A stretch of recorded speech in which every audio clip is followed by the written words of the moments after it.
Let's talk about solving equations. There are four major steps we could look at when we want to solve any equation. So the first step is to get rid of grouping symbols. Parentheses, brackets, fraction bars, those things you want to focus on first. If there are none of those, then you may not need this step, but it's always a good step to check for first. The second step would be to get your variable on one side of the equal sign.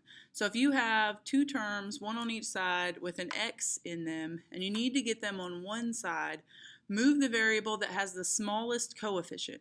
If it's negative and one of them is positive, you want to move the negative because that's clearly smaller than the positive number. So we're going to look at some examples and I'll show you more about that in just a minute. But the reason being is it will help your problem reduce as quickly and easily as possible, and you will stay with positive numbers instead of end up with a lot of negatives in your equation, which cause problems and we make mistakes with those.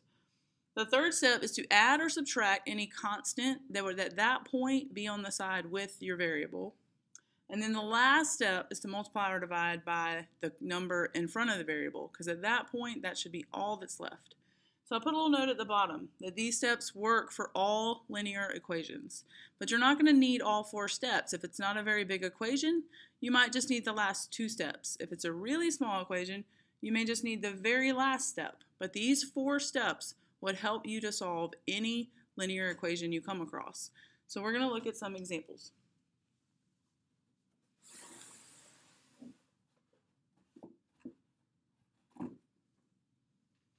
Okay, so for our first example, we have a variable on both sides, but we don't have any grouping symbols. There's no parentheses, there's no brackets, and no fraction bars. So we can start with our second step, which would be to get the variable on the same side of the equal sign. So you have 13y and 8y. Which one's smaller? 8. So we want to subtract. Because the 8 is positive, you want to do the inverse. So positive means I need to subtract 8y to get rid of it from both sides. I like to line it up underneath the one that it's going to go with, the one that it's a like term with. So 13y minus 8y would be 5y. Bring down 48. Your 8 and your negative 8 have now canceled out, and bring down negative 47. So now we have what's called a two-step equation. I have two steps to get y by itself. So this is why step 3 says to add or subtract the constant that's on the side with your variable. So notice the constant is just this number right here. I want to move that number before I would move 5. So let's subtract 48. Those will cancel out. Bring down 5y is equal to negative 95. So then you have your last step, which is to multiply or divide by the number that's still with your variable. So if we were to divide by 5, we would end up with y is equal to negative 15. You can always check your work on equations. To check my work, I would simply go back to the beginning and plug in y equals negative 15 using substitution and check to make sure that I get true statements, like one number is equivalent to the other number. But for the sake of this video, we're not going to do that step right here, but you can. On number 2, we have the same situation. We have z on both sides. We need to get them on the same side. We don't have any grouping symbols, so that takes us to step 2. Let's subtract 5z. Because it's smaller than 8z, it'll help keep things positive. So 5z cancels out. 8z minus 5z is 3z. Bring down the 12. Bring down that it equals negative 21. So now we have our two-step equation that's left. So our two steps would be to move the 12 first. That's just our constant that's on the side with the variable. And then we're going to worry about the 3 at the last step. So let's move 12. We need to subtract 12. So we bring down 3z is equal to negative 21 minus 12 is negative 33. And then there's our last step. We have to multiply or divide by the number in front of the variable. So we have 3. Divide by 3. Z is equivalent to negative 11. Again, you could check your equation by plugging in z equals negative 11 up here at the top and check to make sure those would make a true statement. For number 3, it's a little different because you have a fraction bar on both sides. So you want to focus on what would help me get rid of those fraction bars, especially like as soon as possible. That's your first step. So what would help to get rid of the fraction bars is to get rid of your denominators. And to get rid of denominators, you need to multiply by your common denominator. So you want to think of what is a number, especially the smallest number, that 3 and 7 divide into evenly. 7 doesn't divide by 3, so we can't choose 7. Then you think about 14, doesn't divide by 3. You think about 21. That would divide by 3 because 3 times 7 is 21. So we could go ahead and multiply everything because we have to keep it equal. We can't just multiply one thing by 21 or you've mathematically broken the law because that's not legal.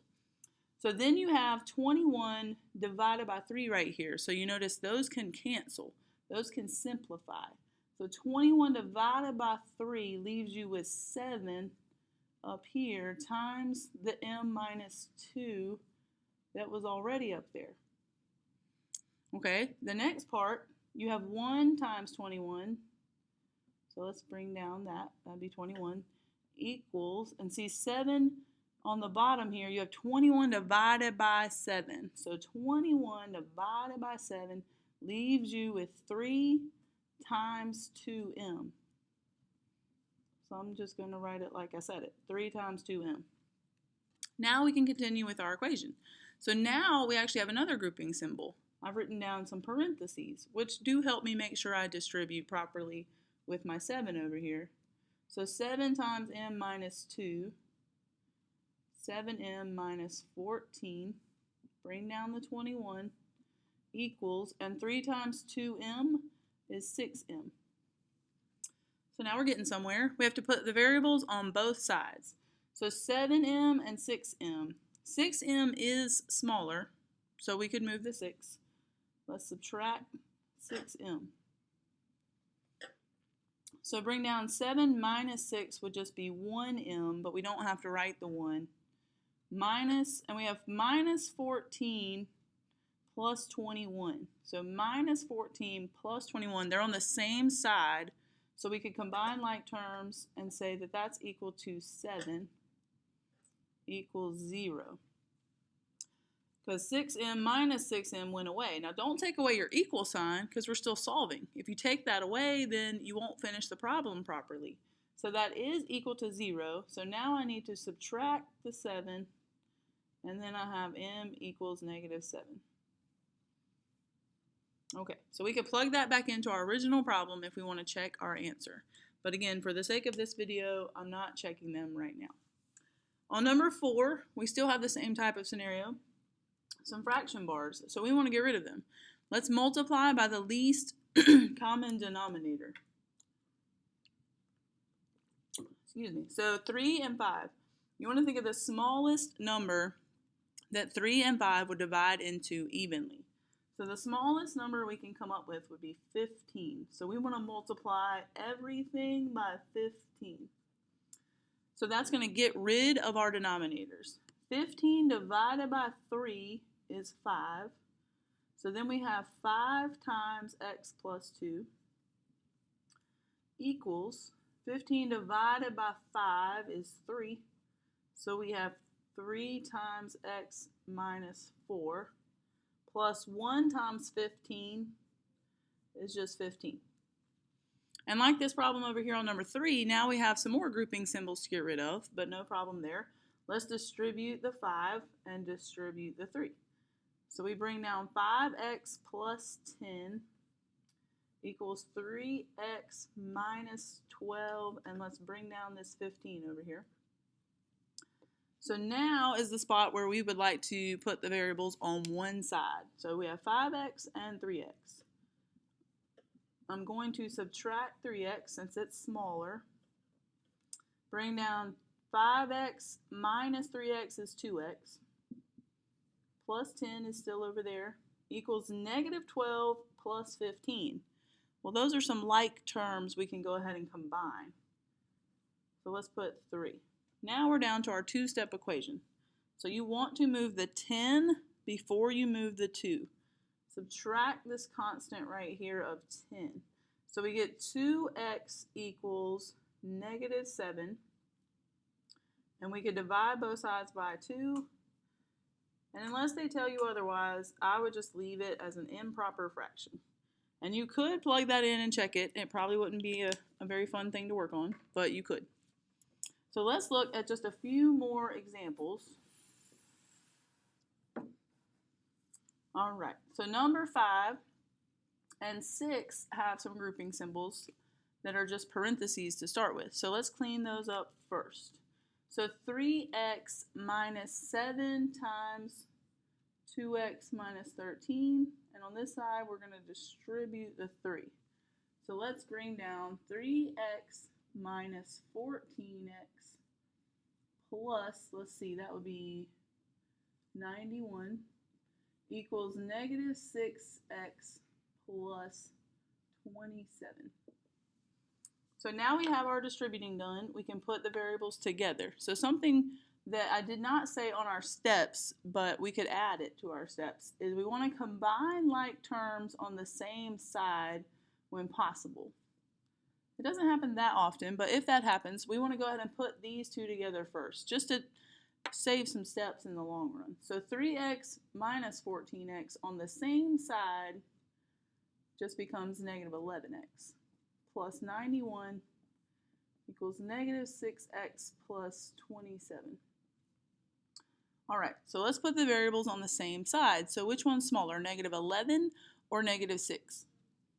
You're right, -11. So let's add 11x to both sides. Bring down 91 equals -6 plus 11 would be 5x plus 21. So now we've got our two-step equation. We can subtract 21, which would give us 70 equals 5x. And we can divide both sides by 5. So we get x is equal to 14. And we can plug back in 14, like I've told you, to check our answer. For now, let's look at number 6. We need to get rid of our grouping symbols, so let's distribute the 6 and the 2. So we have 6t minus 12 equals 18 minus 4t. We need to put the variable on the same side, so -4 is smaller than 6. So let's add 4t to both sides. Bring down what we'd have left. So 10t minus 12 is equivalent to, those would cancel out, bring down the 18. Now we need to move the 12. Add the 12. 10t equals 30. And divide both sides by 10. So t equals 3. And again, you could check your answer by plugging in the 3, using the substitution property.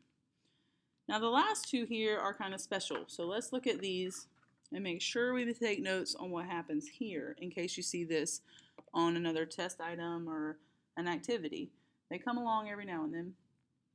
On number 7, we have 2x minus 3 equals 2 times x minus 5. So let's distribute the 2 and see what happens. So 2x minus 3 equals 2x minus 10. So that doesn't look like it would make good sense, because 2x minus 3, how could that possibly also equal 2x minus 10? So if we subtract 2x and go one more step, see the x's would cancel out. So you end up with -3 equals -10, which is just not true. So false statement. When you end up with something like that and you double check your work, make sure you didn't miss something, but you end up legitimately with a false statement, then it's no solution. So you could write a 0 with a slash through it, or actually write out no solution. There's no value of x that would make that equation true. Let's look at one more special case. So we have here 7x minus 14 equals 7 times x minus 2, If we distribute the 7, we get 7x minus 14 equals 7x minus 14. Right there, you could stop and say, hey, that looks exactly the same on both sides. That's the reflexive property. They are identical. So stopping there, you could tell me that's a true statement. And the answer to that one would be all real numbers. So the symbol for all real numbers is an R, but you're going to put an extra line in front if you haven't seen this before. That's the symbol. Or you can actually write all real numbers, because any number would work here. You could plug in any number and that would still be true. But let me show you if you kept on going. What if you didn't notice that right away? We could subtract 7x and we end up with negative 14 equals negative 14. Some of you still may not quite notice what's going on, but hopefully you would. So what if we add 14? Well, you still end up with a true statement all the way down. So in every step of that problem,